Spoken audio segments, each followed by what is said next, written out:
Oral health বলুন বা dental health বলুন, সেটাকে আমাদের ভালো রাখতে হবে। সেই জন্য কি কোনো টিপ বা কিছু? দাঁতের যত্ন নিতে গেলে কয়েকটা পয়েন্ট আমি পয়েন্ট করেই বলি, বুঝতে সুবিধা হবে। মুখ দিয়ে দুর্গন্ধ হওয়া বা দাঁত দিয়ে রক্ত পড়া, একটা দাঁত মানে তুলে ফেলার পরে যে স্পেস থাকছে সেই স্পেসটা ডেঞ্চার করার জন্য আসা, বিভিন্ন রকম অসুবিধা আছে, অসুবিধা নিয়ে বিভিন্ন রকম মানুষ আসে। উপন্যাস কুন্তল ফিরে আসে, তারপর 2019 সালে সেই উপন্যাসটির জন্যই আমি সর্বভারতীয় যে পুরস্কার, সাহিত্য একাডেমি যুবা পুরস্কার, সেই পুরস্কার প্রাপ্তি। আমরা হয়তো আমাদের নিজেদের যে অপারগতা সেটাকে ঢাকবার জন্য অনেক সময় সময়কে দোষী করি। আমাদের আসলে সময় নেই না, আমাদের সময় অনেক আছে, আমরা অপচয় করি কতটা সেটা আমরা যদি সারাদিন হিসেব করি তাহলে কিন্তু আমাদের যে কাজগুলো পেন্ডিং থাকে সেগুলো কিন্তু হয়ে যায়। আমরা নিজেদের কেউই সেলিব্রিটি ভাবি না, এটাই হচ্ছে মানে বড় ব্যাপার। তো হ্যাঁ, কোথাও গেলে অবশ্যই লোকজন হয়তো চিনতে পেরে এগিয়ে আসে, এটাই বলছি আর কি। হ্যাঁ, হ্যাঁ, কথা বলতে চায়, ছবি তুলতে চায়, অবশ্যই ভালো লাগে, কারণ মানুষ চিনছে জানছে আমার কাজের মধ্যে দিয়ে। তো সেটা তো একটা প্রাপ্তি বটে। ইন্ট্রোভার্ট না এক্সট্রোভার্ট? আহ, এটা না আমার উল্টো দিকের মানুষটার উপর নির্ভর করে।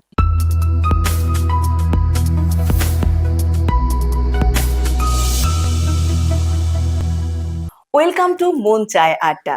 আমি সুস্মিতা, আরো একটা নতুন এপিসোড নিয়ে চলে এসেছি।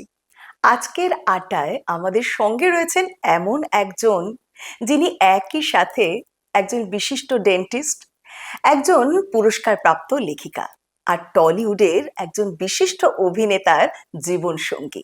তার কাছ থেকে আজ অনেক গল্প শোনার রয়েছে। জানবো তার প্রফেশনাল লাইফের কথা, জানবো তার লেখালেখির জগতের কথা, এবং অবশ্যই তার জীবনের গল্প শুনবো।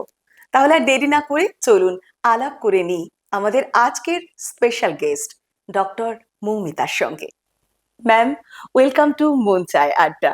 নমস্কার। ভীষণ ভালো লাগছে আপনাকে আজ আমাদের সঙ্গে পেয়েছি। অনেক কথা তো বলতেই হবে, অনেক গল্পও হবে।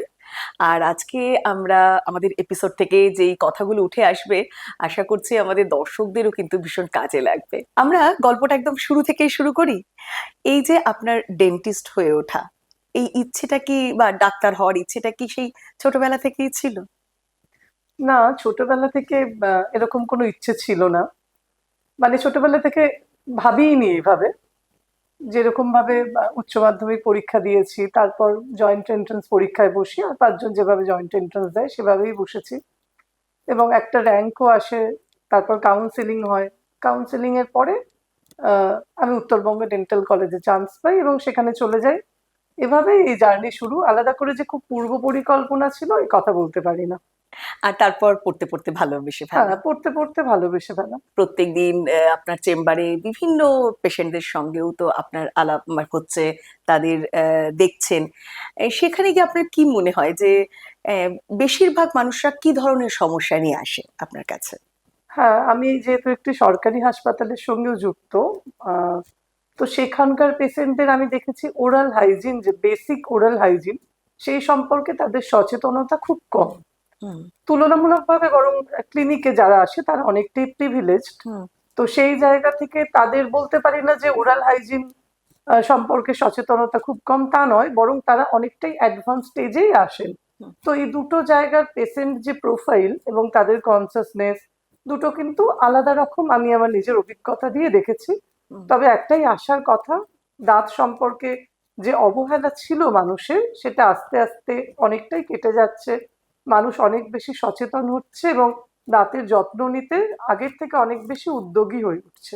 হ্যাঁ, এটা কিন্তু একটা খুব বড় একটা আশার জায়গা। জায়গা। হ্যাঁ, কারণ আমরা সাধারণত শরীর খারাপ হলে ডাক্তারের কাছে যাওয়া, কিংবা যদি শরীর খারাপ নাও হয় রেগুলার একটা চেক আপ করা, ব্লাড টেস্ট হুম। করা, এগুলো যেমন করি, আমরা কিন্তু ডেন্টাল হেলথের জন্য বা শুধু দাঁত যাতে ভালো থাকে সেই জন্য কিন্তু আমরা ডেন্টিস্টের কাছে যাই না। আমরা সাধারণত তখনই আহ, তাদের কাছে যাই যখন আমাদের কোনো সমস্যা হয়। সমস্যা হয়। হ্যাঁ, সাধারণত এই যে দাঁতের যেই ধরনের সমস্যাগুলো খুব কমন, তার মধ্যে কোনগুলো আসে? তার মধ্যে তো কেরিস, যেটা মানে ক্যাভিটি, হুম। সেটাই প্রথম সমস্যা। তার পাশাপাশি এই যে মুখ দিয়ে দুর্গন্ধ হওয়া বা দাঁত দিয়ে রক্ত পড়া, হুম। কিংবা হয়তো একটা দাঁত মানে তুলে ফেলার পরে যে স্পেস থাকছে সেই স্পেসটা ডেঞ্চার করার জন্য আসা, বিভিন্ন রকম অসুবিধা আছে, অসুবিধা নিয়ে বিভিন্ন রকম মানুষ আসে। তবে যদি সবচেয়ে জরুরি বা সবচেয়ে বেশি যে অসুবিধাটা নিয়ে মানুষ আসে সেটা হচ্ছে যে ক্যাভিটি। এই দাঁতকে সুন্দর করে তোলার জন্য কিন্তু অনেকে বেশ উদ্যোগী হচ্ছে হ্যাঁ, এখন। উদ্যোগী হচ্ছে। হ্যাঁ, শুধু যে যারা মিডিয়া বা ক্যামেরার সামনে থাকছে তারাই যাচ্ছে তা নয়, এমনি সাধারণ মানুষরাও কিন্তু এখন এখন সেই অনেক ব্যাপারে বেশি সচেতন হয়েছে। সচেতন হয়েছে। সেখানে কি ধরনের ট্রিটমেন্ট গুলো সাধারণত হ্যাঁ, হয়? মানে এই যে দাঁতকে সুন্দর করার জন্য যে ট্রিটমেন্ট মানে যিনি করেন তিনি অর্থোডন্টিস্ট। মানে আমাদের ডেন্টিস্ট্রিরও অনেক রকম প্রকারভেদ আছে যেগুলো সম্পর্কে মানুষ এখনো সেই অর্থে সচেতন নয়। তো অর্থোডন্টিস্ট তাদের মূল কাজই হলো যে উঁচু নিচু দাঁত বা এবড়ো খেবড়ো দাঁত বা এই যে স্মাইল, মুখের স্মাইল ফিরিয়ে আনা বা মুখের সৌন্দর্য যেটা হুম সেটা ফিরিয়ে আনা। তো তার জন্য তারা প্রথমে একটা ওপিজি করেন, যে ওপিজি মানে মুখের কমপ্লিট একটা এক্স রে। হুম হুম তো সেই এক্স রে করে বা তারপর চিকিৎসা যে পদ্ধতি সেটা তারা নির্ধারণ করেন। ব্রেসেস লাগানো হয়, হুম বিভিন্ন রকম ট্রিটমেন্ট হয়, কখনো কখনো সেটা হচ্ছে সার্জিক্যাল ট্রিটমেন্টও হতে পারে। তো সেইভাবে একটা এটা একটা লং জার্নি, মানে হুম এই যে আমি আজকেই গেলাম কালকেই আমার দাঁত ঠিক হয়ে গেল, ব্যাপারটা সেরকম নয়। হুম এটা একটা সময় সাপেক্ষ হুম ব্যাপার, ধৈর্য রাখতে হয় এবং একটা লং জার্নি। তো সেইভাবে প্রস্তুতি নিয়েই যেতে হয়, 1 থেকে 1.5 বছর, মানে একটা অ্যাভারেজ বলছি আমি, হুম সেরকম একটা সময় লাগে। তবে হ্যাঁ, এখন অনেক মানুষই এই ব্যাপারে, যে মিডিয়া ছাড়াও অনেক সাধারণ মানুষও এই ব্যাপারে এগিয়ে আসছে। কারণ দাঁত দাঁত যে মুখের একটা সৌন্দর্য বৃদ্ধিতে একটা সহায়ক, তারা সেটা বুঝতে পারছে। এটা একদম। অবশ্যই একটা আশার কথা। হ্যাঁ, সুন্দর একটা হাসি তো সবাই চায় হ্যাঁ না, হ্যাঁ, তাই যে তাই। হাসলে সুন্দর লাগবে। অতএব দাঁতটাও যে কতটা জরুরি সেটা কিন্তু সত্যি সত্যি এখন যে সবাই বুঝতে পারছে, এটা একটা খুব একটা ভালো জায়গা এটা। এখানেই এই যে আপনি প্রত্যেক দিন প্রচুর পেশেন্টদের দেখছেন, তাদের সঙ্গে আপনার আলাপ হচ্ছে এবং ট্রিটমেন্ট করতে গিয়েও নানা রকমের অভিজ্ঞতা আপনার হচ্ছে। এইরকম এমন কোনো আহ, অভিজ্ঞতা বা এমন কোনো ঘটনা কি আপনার লেখার মধ্যেও কখনো চলে আসে? লেখার মধ্যে খুব সচেতন ভাবেই বলতে পারেন আমি একটু দূরে রাখি, মানে হ্যাঁ। তার কারণ আমি যে জিনিসটার সঙ্গে দিন রাত্রি আছি 24 ঘন্টা, তো দিন শেষে সেই জিনিসটা কোথাও মনে হয় একটু রিলিফ দরকার বা হ্যাঁ। একটুখানি সেই জিনিসটা থেকে সরে ভাবতে চাই। তো সেই জন্য লেখার মধ্যে আমি খুব সচেতন ভাবেই নিয়ে আসি না, কখনো ভবিষ্যতে এলে আসতে পারে। তো আমি ওই জগৎটাকে একটু সরিয়েই রাখি। যখন লিখতে বসি সারাদিনের যে ডেন্টিস্ট্রির হুম যে হুম হুম জার্নি, হুম। যে ক্লান্তি, সেটাকে আমি চেম্বারে হোক বা হসপিটালে রেখে সেখানে এসে রেখে এসে রেখে বাড়িতে এসে একটা বাড়িতে বাড়ির জীবন। বাড়ির হ্যাঁ। জীবন হ্যাঁ, সেটাই করি। এই যে আপনার লেখালেখির জগৎ, এখান থেকে জানতে ইচ্ছে করছে, এই লেখার অভ্যেসটা কি বা পড়ার অভ্যেসটা কি ছোটবেলা থেকেই হ্যাঁ, ছিল? পড়ার অভ্যেস একেবারে ছোট থেকেই। আসলে আমরা যারা লেখক প্রত্যেকেই আমার মনে হয় যে পড়তে পড়তেই তাদের লেখার একটা ইচ্ছে জন্মায়। আগে লেখক না, আগে সে একজন পাঠক, হুম। তারপরে লেখক হয়ে ওঠে। একদম। তো এই পড়তে পড়তেই আমাদের কি মনে হয় যে আমি যে অভিজ্ঞতার মধ্যে দিয়ে যাচ্ছি, সেই অভিজ্ঞতার মধ্যে দিয়ে হয়তো পৃথিবীতে আর কেউ যায়নি, তাই আমার কথা আমাকেই লিখতে হবে। হুম। তো সেই একটা অনুভূতি থেকে আমার মনে হয় যে পড়তে পড়তে একটা লেখার ইচ্ছে জন্মায়। তো তারপর কলম ধরা এবং লেখক হয়ে ওঠা। তবে পড়ার অভ্যেস একেবারেই ছোট থেকে ছোটবেলা ছিল। থেকে ছিল। বরং হুম। লেখালেখির যে জীবন সেটা অনেকটা পরে এসেছে, সেটা অনেকটাই আমার কলেজ জীবনেই সেটা প্রাথমিকভাবে শুরু হয়। কিভাবে সেই জার্নিটা শুরু হয়েছিল লেখাটা? সেই জার্নিটা, আমি পড়তাম তো উত্তরবঙ্গ ডেন্টাল কলেজে, হ্যাঁ। তো স্বাভাবিকভাবেই সেটা একটা অপূর্ব জায়গা। সেখানকার যে নৈসর্গিক সৌন্দর্য, সেটা বোধহয় কোথাও একটা ভেতরে কাজ করেছিল আমার লেখক হয়ে ওঠার পেছনে। সেখানে থাকা এবং তার পড়াশোনার পাশাপাশি যতটুকু যে অবকাশ পেতাম, আমরা হয়তো চলে যেতাম দার্জিলিং বা কাছাকাছি কালিম্পং, কার্শিয়াং, মিরিক। এবং আমাদের মাঝে মধ্যে কি হতো, যে ক্যাম্পাস ছিল, খুব ভালো আকাশ থাকলে, আকাশ পরিষ্কার থাকলে সেখান থেকেও কাঞ্চনজঙ্ঘা দু একবার দেখা যেত। দেখতে পেয়েছি। হুম। তো আমার মনে হয় কোথাও গিয়ে ওই যে একটা নৈসর্গিক সৌন্দর্য, সেটা আমার লেখার পেছনে একটা অনুঘটকের কাজ করেছে। মানে ওই প্রকৃতি, ওই জায়গা, ওই পরিস্থিতি, ওই পরিবেশ, সেটা বোধহয় ভেতরে ছিলই লেখার ইচ্ছে, কিন্তু সেটা বোধহয় কোথাও বাইরে বের করে এনেছে। সমাজ, রাজনীতি আমার প্রিয় বিষয়। হুম হুম। মানে এই যে সময়টা, আমি সবসময় সময়কে ধরতে চাই। হ্যাঁ, আমার এটাই জানতে ইচ্ছে হ্যাঁ করছিল যে লেখার মধ্যে কোনটাকে আপনি ধরেন আর কি। হ্যাঁ, দেখুন হ্যাঁ হ্যাঁ। প্রকৃতি এবং সম্পর্ক, এই দুটো আপনার যাই লেখা লিখুন আসবেই। আসবেই। হ্যাঁ, মানুষের সঙ্গে মানুষের সম্পর্ক এবং আমাদের চারপাশের যে প্রকৃতি, তো সেগুলো আসবেই। কারণ আমাকে একটা বর্ণনা দিতে গেলে লেখার মধ্যে একটা গাছ, একটা ফুল, একটা পাখি বা মানে এই যে আমাদের চারপাশের যে পরিবেশ, সেটা আসছেই, তো আসছেই। সঙ্গে মানুষের সঙ্গে সম্পর্ক। মানুষের সঙ্গে হ্যাঁ। মানুষের সম্পর্ক, তো মানুষের সঙ্গে সে সম্পর্ক, সে ছাড়া তো দাঁড়ায় না কোনো লেখা। হুম। কিন্তু সেগুলো থাকে, অন্তর্নিহিত থাকে। কিন্তু মূল যে বিষয়টাকে আমি ধরার চেষ্টা ব্যাকগ্রাউন্ডটা করি, যেটা আর কি। সমাজ এবং রাজনীতি আমার অত্যন্ত প্রিয় বিষয়। আমি সবসময় ধরতে চাই এই সময়কে, সমসাময়িক সমস্ত বেদনাকে, সমসাময়িক সমস্ত রকম যন্ত্রণা, কষ্ট, মানে আমি সময়কে ধরতে চাই। এই যে লেখার কথাই যখন আমরা বলছি, সেখানেই কিন্তু ভীষণভাবে আমার মনে হয় দর্শকদের কাছেও আমাদের তুলে ধরা উচিত যে আপনার এই যে লেখার জগৎ, সেখানে তো আপনার একটা বড় প্রাপ্তি রয়েছে। সেই আপনার যে পুরস্কার পাওয়া, সেটা নিয়ে যদি কিছু বলেন আমার সময়টা। প্রথম উপন্যাস কুন্তল ফিরে আসে। তো হ্যাঁ। সেই উপন্যাসটি প্রকাশিত হয়েছিল শারদীয়া সংবাদ প্রতিদিনে, হুম হুম মানে সংবাদ প্রতিদিনের যে শারদীয়া পুজো হুম সংখ্যা হুম সেখানে। তারপরে সেটা বই আকারে প্রকাশিত হয়, সেটা 2015। হুম হুম। তারপর 2019 সালে সেই উপন্যাসটির জন্যই আমি সর্বভারতীয় যে পুরস্কার, সাহিত্য একাডেমি যুবা পুরস্কার, সেই পুরস্কার প্রাপ্তি, সেটাই আমার প্রথম হয়তো পুরস্কার প্রাপ্তি, এবং প্রথমেই সর্বভারতীয় একটা পুরস্কার স্তরে প্রাপ্তি পুরস্কার আমার প্রাপ্তি। দায়িত্ব অনেক বাড়িয়ে দেয়। আমার মনে হয় যে লেখার প্রতি আমাকে সৎ থাকতে হবে, আমি যেন এই পুরস্কারের যোগ্য হয়ে উঠতে পারি। হ্যাঁ, তো সেই জায়গা থেকে তো আনন্দ তো অবশ্যই হয়, কিন্তু হুম তার পাশাপাশি একটা পুরস্কার দায়িত্বও বাড়িয়ে দেয় যে আমাকে আরো ভালো লিখতে হবে, বা এই লেখার থেকে বেরিয়ে গেলে চলবে না, যত ব্যস্ততাই থাক হুম। লেখার মধ্যে আমাকে থাকতে হবে। এই মানে পাঠকদের প্রতিও একটা হ্যাঁ, দায়বদ্ধতা থাকে। দায়বদ্ধতা থাকে। এবং হুম তারপরে এই গত বছর 2025-এ হুম পশ্চিমবঙ্গ বাংলা একাডেমি সোমেনচন্দ্র স্মৃতি পুরস্কার, যেটা ছোট গল্পের জন্য দেওয়া হয়, হুম হুম। তো আমার 25টি গল্পের জন্য আমি সেই পুরস্কারটিও পাই। দেশ পাবলিশিং থেকে প্রকাশিত 25টি গল্প। তো পুরস্কার আনন্দ দেয়, কিন্তু পুরস্কার কখনো যোগ্যতার মাপকাঠি হতে পারে না, এও আমি বিশ্বাস করি।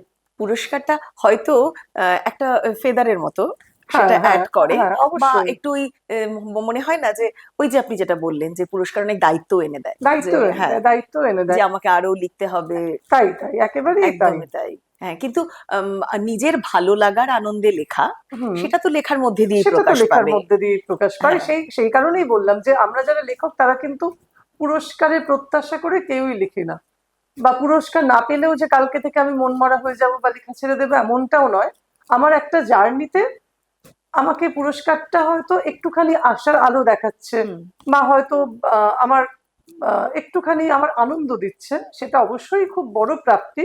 কিন্তু সেটাই শেষ কথা নয়। আমি বিশ্বাস করি যে পাঠকের ভালো লাগছে, পাঠক ফোন করে জানাচ্ছে, দেখা হলে জানাচ্ছে, পড়ে জানাচ্ছে, তাদের ভালো লাগছে, আমার কাছে কিন্তু পুরস্কারের চেয়েও সেই প্রাপ্তিটা আরো বেশি গুরুত্বপূর্ণ। একদম। পাঠকের ভালো লাগলে আমার মনে হয় সেটাই সবচেয়ে শ্রেষ্ঠ পুরস্কার। এখানেই ভীষণ জানতে ইচ্ছে করছে, এই যে আপনার একটা জগৎ, আপনার লেখার একটা জগৎ, আপনার যে প্রফেশন, সেটা আর একটা জগৎ।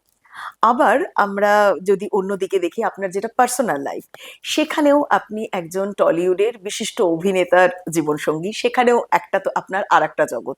এই যে এতগুলো জগৎ এবং সবকটা ভিন্ন ভিন্ন ধরনের, আপনি কি করে ব্যালেন্স করেন? খুব যে ভেবেচিন্তে ব্যালেন্স করি তা নয়, সত্যি সত্যি। মানে যখন হসপিটালে থাকি আমি চেষ্টা করি আমার সেরাটা দিতে, যখন চেম্বারে থাকি তখন চেষ্টা করি যে আমার দ্বারা মানে যে পেশেন্ট যাতে উপকৃত হয়, মানে আমি আবার যখন লেখার টেবিলে বসি লেখার প্রতি সৎ থাকি, যখন বাড়িতে থাকি তখন বাড়ির যে আনুষঙ্গিক কাজপত্র, মানে হুম। কাজকর্ম, সেগুলো করার চেষ্টা করি। তো আমি চেষ্টা করি যখন যে জিনিসটার মধ্যে আছি সেটার মধ্যে সৎ থাকতে এবং সেটার মধ্যে পুরোটা দিতে। তো সেই কারণে আমার মনে হয় একটার সঙ্গে একটা কনফ্লিক্ট হয় না, কারণ আমি যখন যেই কাজটা করছি সেটা মন দিয়ে করছি। হুম, এটা কিন্তু খুব জরুরি। আমার মনে হয় যারা এরকম মাল্টিটাস্কিং করছেন, বা যাদের অনেকগুলো পরিধিটা অনেকটা বেশি, তাদের জন্য কিন্তু এটা আমার মনে হয় যে এই কথাগুলো ভীষণ, মানে আর তারা আমার মিলিয়ে নিতে আরেকটা পারবেন। জিনিসও মনে হয়, আমাদের আসলে সময় নেই না, আমাদের সময় অনেক আছে, আমরা অপচয় করি কতটা, সেটা আমরা যদি সারাদিন হিসেব করি তাহলে কিন্তু আমাদের যে কাজগুলো পেন্ডিং থাকে সেগুলো কিন্তু হয়ে যায়। এটা কিন্তু খুব ভালো কথা। এই টাইম ম্যানেজমেন্ট ব্যাপারটাও একটা থাকে, হ্যাঁ, মানে আমরা যে বলি আমাদের সময় নেই, কিন্তু আমি হুম, নিজেও দেখেছি এর বাইরেও আমি সময় অপচয় করি। আমরা হয়তো আমাদের নিজেদের যে অপারগতা সেটাকে ঢাকবার জন্য অনেক সময় সময়কে দোষী করি। যে সময় পাচ্ছি না তাই সময় আমরা পাচ্ছি এটা না। করতে পারছি না। আসলে আমাদের ইচ্ছে বা প্যাশন বা আগ্রহ, হ্যাঁ বা আমাদের ডেডিকেশন, আমাদের অনেস্টি, এগুলো যদি সব মিলে যায় একসঙ্গে না, তখন সময়টার কোনো ফ্যাক্টর হয় বলে মনে হয় না। আপনি কিভাবে লেখার সময়টা বার করে নেন এই আপনার আমি এই ব্যস্ততার মধ্যে? রোজকার জীবনে যে লিখি তা না, মানে হুম প্রাত্যহিক দৈনন্দিন যে জীবন, মানে রোজ নিয়ম করে লিখতে হুম বসা, হুম। প্রতিদিন যে লিখি এরকম নয়। ছুটির দিনগুলো বেশি চেষ্টা করি লেখার জন্য রাখতে, বা ওয়ার্কিং ডেতেও যেদিন দেখলাম হয়তো একটু সময় বের করতে পারছি বা সময় হচ্ছে বা আমার লেখার ইচ্ছে হচ্ছে বা মাথায় কিছু আসছে, হ্যাঁ সেদিন বসে যাই লিখতে। এরকম নিয়ম করে বসি না না, না, নিয়ম করে বসি না। আসলে লেখাটা ওরম ভাবে হয়ও না বোধহয় না, নিয়ম তবে করে, হয়? ছুটির দিনগুলো আমি চেষ্টা করি অন্তত খাতা পেন নিয়ে, বা এখন তো খাতা পেন না, ল্যাপটপ, হ্যাঁ। ল্যাপটপ নিয়ে বসতে। ছুটির দিনগুলো আমি যেমন মাস্ট চেষ্টা করি। এবার কাজের দিনগুলো নির্ভর করে আমার মানসিক অবস্থা, বা লিখতে ইচ্ছে করছে কিনা, বা সময় একটা পাচ্ছি কিনা, প্লটটাও তো সেই মাথায় আসতে সেই হবে। সেই হুম হয়ে যায়, মানে হুম। মোটামুটি ভাবে সবকিছু মিলিয়ে মিশিয়ে হয়ে যায় হয়ে আর যায়। কি। যখন আমরা লেখার কথা বলছি, আমরা আপনার প্রফেশনের কথা বলছি, সেখানেও বলছি, এমন কোনো এক্সপিরিয়েন্স কি হয়েছে কখনো যেটা বেশ মেমোরেবল আপনার প্রফেশনাল লাইফে? আহ, আলাদা করে মেমোরেবল এই মুহূর্তে সত্যি কিছু মনে পড়ছে না, তবে কোনো কোনো পেশেন্ট হয়তো যারা মানে নিয়মিত আসে, নিয়মিত মানে যাদের মুখের সঙ্গে আমি পরিচিত, পরিচিত, হ্যাঁ। পরিচিত যারা বারবার আসে, বা যাদের যাদের সঙ্গে মানে এমন হয়েছে যে আলাপটা অনেকটাই মানে গভীর। এতটাই গভীর হয়ে গেছে, তারা হয়তো শুরুতে ছিল না, পরের দিকে তাদের বারবার আসা যাওয়ায় হুম। তাদের সঙ্গে একটা পারিবারিক ভাবে একটা ভালো সম্পর্ক তৈরি হয়ে গেছে। তো তারা এলে খুব ভালো লাগে, আনন্দ পাই।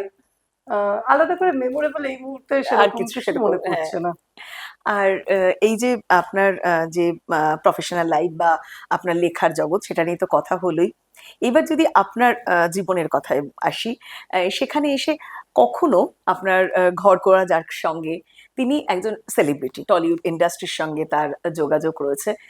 সেখানে কি কখনো বেশি যেটা হয়, এরা তো পাবলিক ফিগার, তো কোথাও বাইরে গেলে একটা অ্যাটেনশন আসা একটা পাবলিকদের কাছ থেকে, সেরকম কিছু হ্যান্ডেল করতে হয়েছে কখনো, এরকম সিচুয়েশন? আসলে আমরা নিজেদের কেউই সেলিব্রিটি ভাবি না, এটাই হচ্ছে মানে বড় ব্যাপার। হ্যাঁ। আপনি বলছেন লোকজন বলছে ওই পর্যন্ত, কিন্তু আমরা নিজেদের জীবনে, আমরা ব্যক্তিগত জীবনে আমরা এতটাই সাধারণ থাকি, মানে এটা আমাদের মাথায় আসে না। মানে আমি নিজে, এরপরেও নিজে আমি রান্না করি, আমার হাজবেন্ড সে দোকান বাজার সবই করে, মানে আর পাঁচটা সাধারণ মানুষ যা যা করে আমরা তাদের সেইভাবেই মতোই জীবনযাপন। তাদের মতোই জীবনযাপন করি। আলাদা করে এই সেলিব্রিটি ব্যাপারগুলো নিয়ে আমরাই ভাবি না। তো হ্যাঁ, কোথাও গেলে অবশ্যই লোকজন হয়তো চিনতে পেরে এগিয়ে আসে, এটাই বলছি আর কি, হ্যাঁ হ্যাঁ। কথা বলতে চায়, ছবি তুলতে চায়। হুম। অবশ্যই ভালো লাগে, কারণ মানুষ চিনছে জানছে আমার কাজের মধ্যে দিয়ে। তো সেটা তো একটা প্রাপ্তি বটে।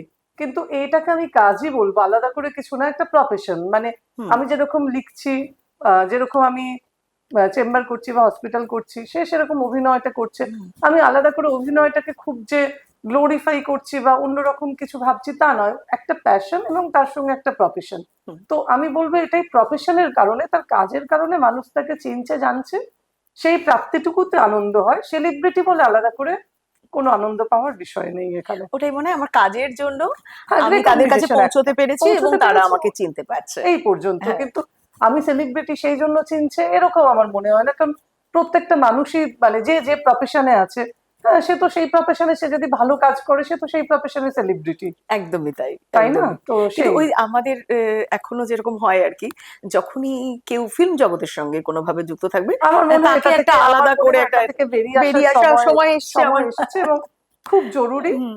যে এটাকে একটা প্রফেশন হিসেবেই দেখা উচিত।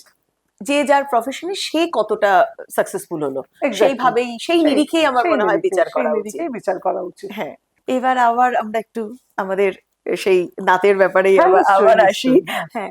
সেখানেই যদি মনে হয় যে আমাদের এই ওরাল হেলথ হুম। বলুন বা ডেন্টাল হেলথ বলুন, সেটাকে আমাদের ভালো রাখতে হবে, সেই জন্য কি কোনো টিপ বা কিছু? দাঁতের যত্ন নিতে গেলে কয়েকটা পয়েন্ট আমি পয়েন্ট করেই বলি, বুঝতে সুবিধা হবে। প্রথম কথা হচ্ছে রাতে আপনাকে নিয়মিত ব্রাশ করতে হবে, যেটা আমরা অবহেলা করি। আমরা হয়তো সকালে ব্রাশ করি, রাতে করি না বেশিরভাগ ক্ষেত্রেই। তো রাতে ব্রাশ করতে হবে, কারণ রাতে আমরা যে খাবারটা খাই সেটা প্রায় 10 থেকে 12 ঘন্টা খাবারের যে খাদ্য কণা সেগুলো আমাদের মুখের মধ্যে লেগে থাকে, এবং সেটা ক্যাভিটির অন্যতম কারণ, প্রথম কথা। দ্বিতীয় কথা হচ্ছে বছরে অন্তত একবার ডেন্টাল চেক আপ করা জরুরি। হুম। 3 নাম্বার হচ্ছে ব্রাশ। ব্রাশিং এর ক্ষেত্রে আমি বলতে পারি যে অন্তত 2 মিনিট সময় ধরে ব্রাশ করা উচিত, কিন্তু আমরা প্রত্যেকেই তার অনেক কম সময়ে ব্রাশ করার চেষ্টা করি। আচ্ছা, চতুর্থ কথা হচ্ছে কি, আমরা অনেকেই প্রেফার করি একটু শক্ত ব্রাশ ব্যবহার করতে, কিন্তু না, তাতে দাঁতের বা মাড়ির ক্ষয় হয়।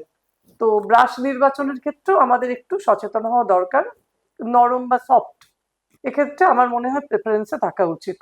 মিষ্টি জাতীয় খাবার বা চকলেট জাতীয় খাবার যেগুলোতে সুগার থাকে সেগুলো আমাদের অ্যাভয়েড করা উচিত, কারণ এটা ক্যাভিটির অন্যতম কারণ। তার কারণ হচ্ছে যে এই যে যে খাবারগুলো ধরুন মিষ্টি থাকে, সুগার, তো সেই সুগার আমাদের মুখের ভেতরে যে ব্যাকটেরিয়া থাকে সেই ব্যাকটেরিয়াগুলোর সঙ্গে মিলিত হয়ে একটা অ্যাসিড তৈরি করে। তো সেই অ্যাসিড কি করে, আমাদের দাঁতের উপরের যে স্তর এনামেল সেটাকে, মানে তার ক্ষয়ের জন্য সেটা দায়ী, ওই অ্যাসিডটা দায়ী, এবং এই এনামেল ক্ষয় থেকেই আমাদের ক্যাভিটি তৈরি হয়।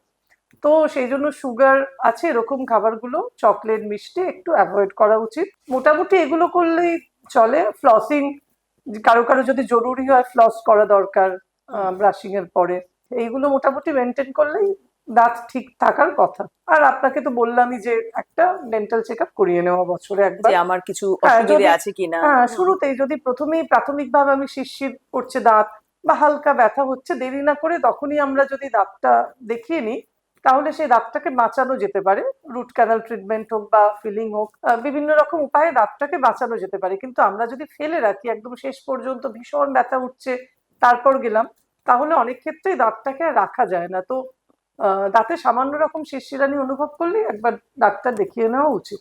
হ্যাঁ, ওই জন্যই আমরা ভাবি যে দাঁতের ডাক্তারের কাছে গেলেই বোধহয় দাঁত তুলে ফেলবে, আসলে হ্যাঁ, আমরা হ্যাঁ, যাই এত পরে, যাই এত লেট পরে। করে। হ্যাঁ, আচ্ছা, ক্যাভিটিটা কি একটু আগে থেকে বোঝা সম্ভব? হ্যাঁ, ক্যাভিটিটা বোঝা সম্ভব। আপনি দাঁতের মধ্যে শিরশির অনুভব করবেন, দেখবেন একটু ঠান্ডা জল খেলে বা খাবার খেতে গেলে শিরশির অনুভব করছেন, বা আপনি দেখেও বুঝতে পারেন দাঁতের উপরে দেখবেন একটু কালো বা খয়েরি একটা স্পট পড়বে, একটা স্পট হবে। তো সেই স্পটটা আপনি যদি খুব ভালোভাবে খেয়াল করেন, ওই স্পট দেখে বুঝতে পারবেন যে ক্যাভিটিটা অসুবিধা হচ্ছে। অসুবিধা হচ্ছে।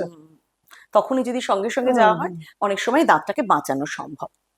তার মানে ওই রেগুলার চেক আপ আর নিজের একটু ওই যেগুলো আপনি বললেন সেই যত্নগুলো যদি সবাই প্রতিদিনে একটা রুটিনের মধ্যেই যদি রাখে, তাহলে কিন্তু দাঁতটাকে অনেকদিন পর্যন্ত ভালো রাখা সম্ভব। এই কথাগুলো ভীষণভাবে সবারই কিন্তু জানা প্রয়োজন। আমাদের এই গল্প, এই আড্ডা ভীষণ ভালো লাগছে, মনে হচ্ছে কত কিছু আমরা জানতে পারছি। একটা খেলা খেলি মজার, এটা র্যাপিড ফায়ার রাউন্ড, কোনো রাইট রং নেই, ছটপট জবাব, যেটা মাথায় আসবে সেটাই বলবেন, ঠিক আছে? চা না কফি? চা হলে দুধ চা, কফি হলে ব্ল্যাক কফি। ও দারুণ! কিন্তু তারপরেও একটা বলতে বললে কফি। পাহাড় না সমুদ্র? পাহাড়, পাহাড়, পাহাড়। ও, পাহাড়ে এত বছর কে কাটিয়ে দেওয়া। পাহাড়। তার একটা প্রধান কারণ হচ্ছে এই গরম থেকে বাঁচা যায়। এটা ঠিক, কলকাতার গরমের থেকে ঠান্ডা কিছুদিন অন্তত ঠান্ডা পাওয়া যায়, আর সমুদ্র তো সেইভাবে ঠান্ডার ব্যাপার নেই, আবার সেই গরম। গরম, তো এটা একটা বড় কারণ। আর লেখালেখির কাজ করার জন্য সকাল না রাত, কোনটা বেশি পছন্দ? রাত বেশি পছন্দ, কিন্তু ইদানিং সকাল হয়েছে। নিজের কি ধরনের লেখা পড়তে ভালো লাগে? সামাজিক উল্লাস। যদি একটা দিন ছুটি পাওয়া যায় তাহলে কিভাবে কাটাতে পছন্দ করবেন? এই মুহূর্তে বাড়িতে, মানে আজ থেকে কয়েক বছর আগে ছোটবেলায় হলে ঘুরতে বেড়াতে এগুলো বলতাম, কিন্তু এখন একটা দিন ছুটি পেলে সম্পূর্ণ বাড়িতে, মানে বেরোনোর কোনো ব্যাপার নেই, কোনো ইচ্ছে নেই, আজকে বাড়িতে ছুটি পাওয়া গেছে, বাড়িতে একদম আরাম করে থাকা। বৃষ্টির দিনে গান নাকি বৃষ্টির দিনে গল্পের বই? বৃষ্টির দিনটাই আমার পছন্দ, মানে আমার বৃষ্টি এতটাই পছন্দ যে বৃষ্টির সঙ্গে কি আসছে সেটা গুরুত্বপূর্ণ নয়, বৃষ্টি হলেই চলে। মানে বৃষ্টি হলে সব ভালো? হ্যাঁ, বৃষ্টি হলে সব ভালো, মানে গানও চলে, গল্পের বইও চলে, বৃষ্টি হলে যা কিছু সব চলে। যদি আপনাকে বলা হয় যে আপনি কিভাবে বলবেন, ইন্ট্রোভার্ট না এক্সট্রোভার্ট? এটা না আমার উল্টো দিকের মানুষটার উপর নির্ভর করে, মানে বেশিরভাগটাই। মানে যারা হয়তো আমার খুব কাছের বা যাদের সঙ্গে অনেক দীর্ঘ আলাপ বন্ধুত্ব, তারা হয়তো বলবে এক্সট্রোভার্ট, আবার নতুন কারোর সঙ্গে আলাপ হলে তাদের মনে হতে পারে ইন্ট্রোভার্ট। নিজেকে যদি একটা কথায় ডেসক্রাইব করতে চান সেটা কি বলবেন? এই রে, এভাবে এক কথায় নিজেকে ডেসক্রাইব করা তো খুব মুশকিল। আমি খুব ভাবুক, এটা বলতে পারি। মানে এটা আমার মনে ঠিক হলো। হ্যাঁ, আমার মন বা কল্পনা মানে এত দ্রুত গতিতে চলে, অত দ্রুত গতির যানবাহন এখন আবিষ্কার হয়নি। ভাবুক, এটা আমাদের ঠিকঠাক হলো। আর এটা লেখার জন্য ভীষণ দরকার। হ্যাঁ, তাই। আজকে মন চায় আড্ডা এসে আপনার মন কি চাইছে, বা মন চায় আড্ডার দর্শকদের জন্য কি বলতে চাইবেন? আহ, দর্শকদের জন্য বলতে চাইবো যে এই এপিসোডটা দেখুন, এবং শুধু এই এপিসোড না, সুস্মিতাদির অন্যান্য এপিসোডগুলো দেখুন। আপনারা নিশ্চয়ই উপভোগ করবেন এবং কিছু না কিছু আপনারা সেখান থেকে জানতে পারবেন, শিখতে পারবেন। আপনাদের মনের একটা প্রশান্তি হবে। তো আপনারা সবাই এটা দেখুন, উপভোগ করুন, এটুকুই বলবো। আর এই গরমে নিজের শরীরের যত্ন নিন, ভালো থাকুন, সুস্থ থাকুন, এইটুকুই। থ্যাংক ইউ সো মাচ আমাদের আজকের এই মন চায় আড্ডায় আসার জন্য, এবং এইভাবে আমাদের সঙ্গে গল্পের মাধ্যমে খুব সহজভাবে দাঁতের যত্ন, দাঁতের প্রতি আমাদের যেভাবে ভাবা উচিত তাকে ভালো রাখার জন্য, সেগুলো এত সুন্দর করে বললেন এবং নিজের জার্নি শেয়ার করলেন। Thank you so much. Thank you. আশা করছি আজকের এপিসোড আপনাদের কাজে লাগবে। ভালো লাগলে লাইক আর বন্ধুদের সঙ্গে শেয়ার করতে ভুলবেন না। আমরা এইরকমই আরো নতুন নতুন গল্প নিয়ে হাজির হয়ে যাব, তাই অবশ্যই সাবস্ক্রাইব করুন মন চায় আড্ডা। দেখা হবে পরের মন চায় আড্ডায়। আজ এ পর্যন্তই। সবাই ভালো থাকবেন। নাতের ব্যাপারে যদি পেরেন্টসদের উদ্দেশ্যে কোনো একটা টিপ বলেন, যেটা বাচ্চাদের জন্য তারা খেয়াল রাখবে, তাহলে সেটা কি হবে? মিল্ক টিপটা ভীষণ ভীষণ ইম্পর্টেন্ট। তার কারণ হচ্ছে যে মিল্ক টিপটা কি করে, ওর নিচে থাকা যে স্থায়ী দাঁত, হুম। তো তার জায়গাটাকে ধরে রাখে, যেটাকে আমরা স্পেস মেনটেনার বলি।